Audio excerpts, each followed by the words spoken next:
विश्वं दर्पणदृश्यमाननगरीतुल्यं निजान्तर्गतम् पश्यन् आत्मनि मायया बहिरिवोद्भूतं यथा निद्रया यः साक्षात् कुरुते प्रबोधसमये स्वात्मानमेवाद्वयम् तस्मै श्रीगुरुमूर्तये नमः इदं श्रीदक्षिणामूर्तये बीजस्यान्तरिवाङ्कुरो जगदितं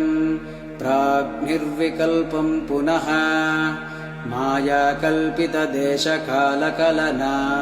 वैचित्र्यचित्रीकृतं मायावीव विजृम्भयत्यपि महायोगी वयः स्वेच्छया तस्मै श्रीगुरुमूर्तये नमः इदं श्रीदक्षिणामूर्तये यस्यैव